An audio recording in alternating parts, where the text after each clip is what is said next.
नमस्कार, स्वागत है आप सभी का सुजस सारांश की इस क्लास में। मैं हूं आपके साथ विपिन कुमार शर्मा। इस क्लास में हम पढ़ते हैं राजस्थान का करंट अफेयर्स, जिसका आधार होता है राजस्थान सरकार की सुजस पत्रिका। शुरुआत करते हैं हेडलाइंस के साथ। सबसे पहली जानकारी क्या, जोधपुर से, जिसमें जय नारायण व्यास विश्वविद्यालय में पेंशन का समय पर भुगतान होगा। मुख्यमंत्री वहां थे और उन्होंने ऐसा कहा है। अगली जानकारी है, जोधपुर में हस्तशिल्प एवं हथकरघा निदेशालय खुलेगा। अब इस निदेशालय के जो डायरेक्टर हैं यानी कि निदेशक हैं वो कौन होंगे, तो उद्योग एवं वाणिज्य विभाग के जो कमिश्नर यानी कि आयुक्त हैं वही इस निदेशालय के पदेन निदेशक यानी कि डायरेक्टर इसके होने वाले हैं। साथ के साथ इसमें जो अन्य अधिकारी और कर्मचारी होंगे वो भी उद्योग एवं वाणिज्य विभाग से ही लिए जाएंगे। अगली जानकारी है, Rajiv Gandhi scholarship for academic excellence योजना। इस योजना के द्वारा राज्य सरकार प्रति वर्ष राजस्थान के 500 विद्यार्थियों को विदेशों में पढ़ने भेजती है। उसका खर्चा राजस्थान सरकार द्वारा लिया जाता है और विदेशों में अभी तक लगभग 150 ऐसे संस्थान जिसमें कि यूनिवर्सिटी वगैरह हैं वो चयनित किए गए हैं। तो राजस्थान के प्रति वर्ष 500 विद्यार्थियों को, ये अब 500 किया गया है। पहले ये कितना था, पहले था 200। नए बजट में घोषणा बढ़ा दी गई और इसको कर दिया गया 200 से बढ़ाकर 500। साथ ही इसमें एक खास बात और है, इन 500 में भी 30% जो सीट होंगी वो महिलाओं के लिए आरक्षित होंगी, यानी कि जो छात्रा हैं उनको भेजा जाएगा इनमें से 30%। इसके बाद अगली जानकारी, धार्मिक पर्यटन स्थलों के लिए 13.48 करोड़ रुपए स्वीकृत किए गए। जैसलमेर से अलवर तक विकास कार्यों पर फोकस। तो अलग अलग जो धार्मिक स्थल हैं, तीर्थ स्थल हैं, पर्यटन स्थल हैं, जैसलमेर से लेकर अलवर तक, यानी कि एक तरह से कहा जा सकता है कि संपूर्ण राजस्थान के जो धार्मिक स्थल हैं उनमें अलग अलग स्थलों के लिए मुख्यमंत्री द्वारा 13.48 करोड़ रुपए स्वीकृत किए गए। अगले पेज पर बढ़ते हैं। मुख्यमंत्री की मंजूरी किसके लिए, बांसवाड़ा जिले की नई उप तहसील छोटी सरवा का गठन किया जाएगा। जंबा रामगढ़ में नया खंड कार्यालय खुलेगा। मुख्यमंत्री से प्रशिक्षु अधिकारियों की मुलाकात, तो जो ट्रेनी आईएएस ऑफिसर्स हैं उनकी मुलाकात हुई मुख्यमंत्री से। यहाँ है, मुख्यमंत्री ने शिक्षा से जुड़े अहम प्रस्तावों को स्वीकृति दी, जिसमें कि प्रदेश के राजकीय उच्च माध्यमिक विद्यालयों में 746 नए पद सृजित होंगे। बीकानेर के जसरासर में राजकीय कॉलेज खुलेगा, इसमें 21 नए पदों का सृजन किया गया। यहाँ राजस्थान पुलिस विभिन्न कोषों के लिए 10 करोड़ रुपए का अतिरिक्त प्रावधान किया गया है। और डॉक्टर भीमराव अंबेडकर राजस्थान दलित आदिवासी उद्यम प्रोत्साहन योजना, जिसमें अब सभी जिलों में 22 जून को शिविर लगाए जाएंगे। योजना की डिटेल हम कई बार पढ़ भी चुके हैं। कुछ खास बातें दी गई हैं, जैसे कि 10 करोड़ रुपए तक की परियोजना पर ब्याज अनुदान और ऋण सहायता दी जाएगी। इसके अलावा परियोजना लागत का 25% मार्जिन मनी अनुदान दिया जाएगा। रिको औद्योगिक क्षेत्र में भूखंड आवंटन में 6% आरक्षण दिया जाएगा। और भी इसकी जो डिटेल में जानकारी है वो आज पढ़ने वाले हैं। यहाँ आरटीडीसी चेयरमैन ने बिपरजॉय तूफान से हुए नुकसान का जायजा लिया अभी कुछ दिन पहले ही। अभी भी इसके प्रभाव राजस्थान में है बिपरजॉय तूफान के, तो इनका जायजा लिया गया किसके द्वारा, आरटीडीसी चेयरमैन के द्वारा। यहाँ एक छोटी सी जानकारी है, वन स्टॉप सेंटर किसके लिए, सखी केंद्र योजना।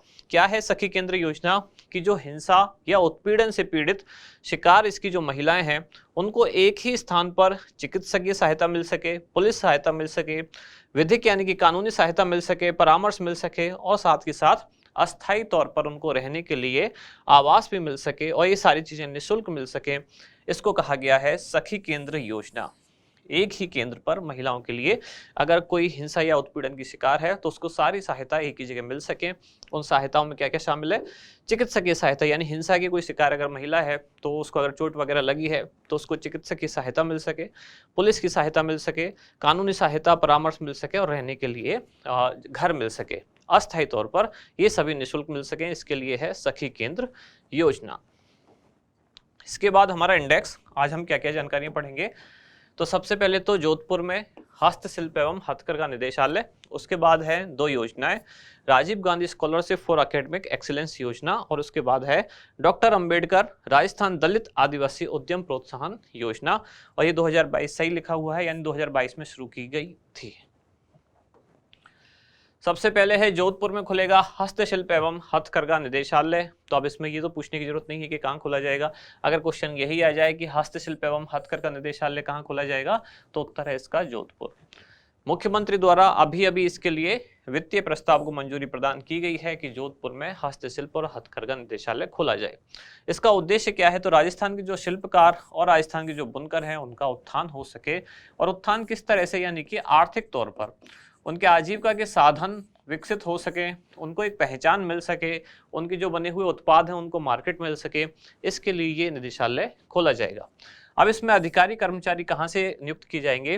तो जो उद्योग एवं वाणिज्य विभाग के आयुक्त यानी कि कमिश्नर होंगे, वो इस विभाग के, इस निदेशालय के पदेन निदेशक होंगे। इसके अलावा एक अतिरिक्त निदेशक एडिशनल डायरेक्टर का भी नया पद सृजित किया जाएगा, और बाकी के जो अधिकारी और कर्मचारी हैं वो भी उद्योग एवं वाणिज्य विभाग से ही पदस्थापित किए जाएंगे। अगली जानकारी है Rajiv Gandhi scholarship for academic excellence योजना। तो राज्य बजट 2023-24 में इसमें जो संख्या है, पहले 200 विद्यार्थी प्रतिवर्ष थी, उसको बढ़ाकर कितना कर दिया गया है? 500 विद्यार्थी प्रतिवर्ष। तो इसमें क्या होता था पहले, अभी भी है, यानी उद्देश्य तो सेम ही है, केवल संख्या चेंज कर दी गई है। राज्य के जो प्रतिभावान विद्यार्थी हैं, छात्र और छात्राएं दोनों, अगर वो विदेश में पढ़ना चाहते हैं तो राज्य सरकार उनको अपने खर्चे पर विदेश में पढ़ने के लिए भेजती है। तो यहाँ से एक संख्या चुनी गई है, और साथ के साथ विदेशों में जो संस्थान हैं उनकी भी संख्या निर्धारित है। अभी लगभग 150 ऐसे संस्थान हैं जिनमें राज्य सरकार द्वारा उनको प्रवेश कराया जाता है, यानी कि विद्यार्थियों को एक तरह से अपनी प्रतिभा साबित करनी होती है, इनको एग्जाम वगैरह देने होते हैं, और फिर इनको वहाँ विदेशों में जो संस्थान में पढ़ने के लिए भेजा जाता है। पहले इनकी संख्या थी 200 प्रतिवर्ष, अब कर दी गई है 500, और इसमें भी 30% जो आरक्षण है किनके लिए है? महिलाओं के लिए। योजना कब शुरू हुई? तो योजना प्रारंभ हुई थी 5 अक्टूबर 2021 को, लेकिन योजना के लिए घोषणा कर दी गई थी 20 अगस्त 2021 को ही। 20 अगस्त जो डेट है वही राजीव गांधी से भी जुड़ी हुई है। राजीव गांधी का जन्म दिवस है 20 अगस्त को, तो 20 अगस्त को ही योजना के बारे में घोषणा की गई, लेकिन योजना प्रारंभ हुई है 5 अक्टूबर 2021 से। उद्देश्य राजस्थान के प्रतिभावान विद्यार्थी जो हैं उनको विदेशों के प्रसिद्ध जो शिक्षण संस्थान हैं उनमें प्रवेश के लिए आर्थिक सहायता उपलब्ध कराना। कौन सा विभाग इसको संचालित करता है? तो राजस्थान सरकार का उच्च शिक्षा विभाग। अब इसकी विशेषताएं क्या क्या हैं? तो 30% जो सीट हैं वो तो महिला वर्ग हेतु आरक्षित हैं, हम डिस्कस कर ही चुके हैं। अब इसकी गाइडलाइन में चेंज किया गया, पहले केवल 8 लाख रुपए से कम जिनकी पारिवारिक वार्षिक आय थी उन्हीं को इसमें कंसिडर किया जाता था। अब ऐसा नहीं है, अब अगर विद्यार्थी जिनकी वार्षिक पारिवारिक आय 8 लाख रुपए से अधिक है वो भी इस योजना के तहत लाभ प्राप्त कर सकते हैं, लेकिन कंडीशन ये है कि प्राथमिकता उनको दी जाएगी जिनकी पारिवारिक आय 8 लाख रुपए से कम है। अगर ऐसे विद्यार्थी 500 नहीं हो पाते हैं कि जिनकी वार्षिक पारिवारिक आय 8 लाख रुपए से कम है, वो अगर इस योजना में इतने शामिल नहीं हो पाते हैं, यानी कि 500 विद्यार्थी ऐसे नहीं हो पाते हैं जिनकी पारिवारिक आय 8 लाख से कम है, तब 8 लाख से ज़्यादा वाले जो विद्यार्थी हैं उनको भी कंसीडर किया जाएगा। अब इसमें ये गाइडलाइन चेंज की गई है कि पहले केवल 8 लाख रुपए से कम जिनकी वार्षिक पारिवारिक आय थी वही जा सकते थे, अब ऐसा नहीं है, उनसे ज़्यादा होने वाले भी हैं, यानी कि इस पारिवारिक आय से ज़्यादा, इस डिजिट से ज़्यादा जिनकी पारिवारिक आय है उनको भी कंसीडर किया जाएगा। अब इसमें 3 तरह की एक तरह से लिमिट हो गई। एक हो गई जिनकी पारिवारिक आय 8 लाख से कम है, फिर दूसरे हो गए जिनकी 8 से 25 लाख तक है, और तीसरे हो गए जिनकी 25 लाख से अधिक है। अब तीनों के केस में क्या क्या प्रोविजन है वो देखते हैं। विद्यार्थियों के परिवार की सालाना आय अगर 8 लाख रुपए से कम है तब उनके विदेशी संस्थान में प्रवेश की पूरी ट्यूशन फीस और साथ के साथ वहां रहने का उनका पूरा खर्चा, अन्य जो भी खर्चे हैं 100% राज्य सरकार द्वारा उनका भुगतान किया जाएगा। यानी कि पहला केस जिनकी पारिवारिक आय 8 लाख से कम है उनका 100% पूरी तरह से राज्य सरकार द्वारा भुगतान किया जाएगा, जिसमें उनकी ट्यूशन फीस यानी कि कॉलेज की एक तरह से फीस और वहाँ उनके रहने का खर्चा वगैरह जो भी है सब कुछ राज्य सरकार द्वारा भुगतान किया जाएगा। दूसरा केस क्या है कि अगर परिवार की आमदनी 8 लाख से 25 लाख रुपए तक है तब क्या होगा, तब सरकार ट्यूशन फीस का तो पूरा भुगतान करेगी। सामान्य भाषा में कह सकते हैं आपकी कॉलेज की जो फीस है उसका भुगतान तो राज्य सरकार करेगी, लेकिन उसके अलावा जो उनके अन्य खर्च हैं वहाँ रहने वगैरह के उनमें केवल 50% का ही भुगतान राज्य सरकार करेगी।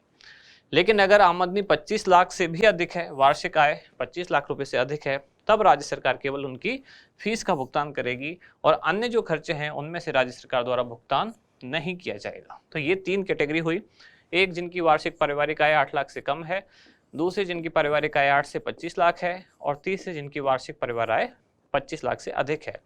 इस केस में ट्यूशन फीस का पूरा भुगतान और साथ के साथ अन्य खर्चे हैं उनका भी पूरा भुगतान।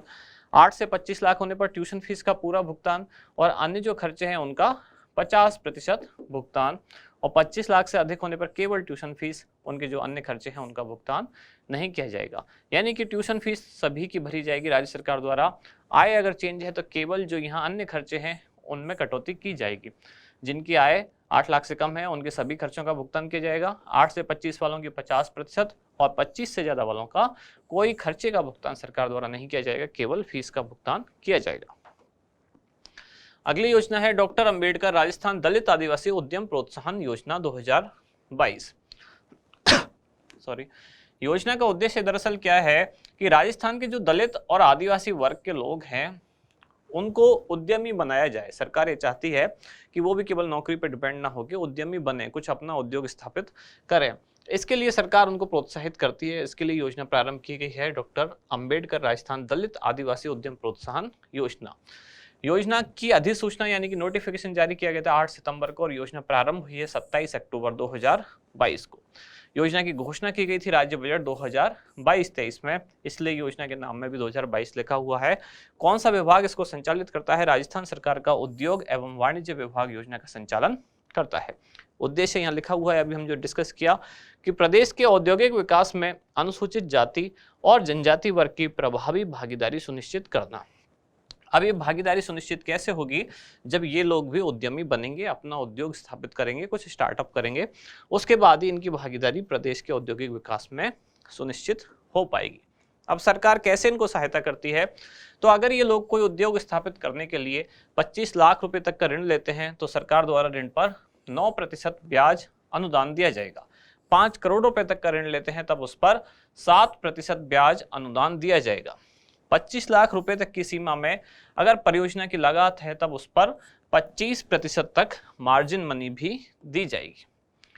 भूखंड आवंटन यानी कि इनको उद्योग स्थापित करने के लिए कोई प्लॉट वगैरह भूखंड चाहिएगा, उसके लिए आरक्षण की सीमा को 5% से बढ़ाकर अब 6% कर दिया गया है। और राज्य सरकार द्वारा जो संचालित औद्योगिक क्षेत्र है उनमें दलित एवं आदिवासी वर्ग के उद्यमियों को आवंटित भूखंड की जो सीमा थी पहले 2000 वर्ग मीटर थी, अब उसको बढ़ाकर कितना कर दिया गया है? 4000 वर्ग मीटर। इसके बाद आज का अभ्यास प्रश्न क्या है? निम्नलिखित में से कौन से स्थान पर हस्तशिल्प एवं हथकरघा निदेशालय स्थापित किया जाएगा? ऑप्शन है आपके जयपुर, अजमेर, भीलवाड़ा या जोधपुर। तो क्या होगा सही जवाब? बताएं आप कमेंट्स में। अब मिलते हैं कल अगली न्यूज के साथ अगली क्लास में। धन्यवाद।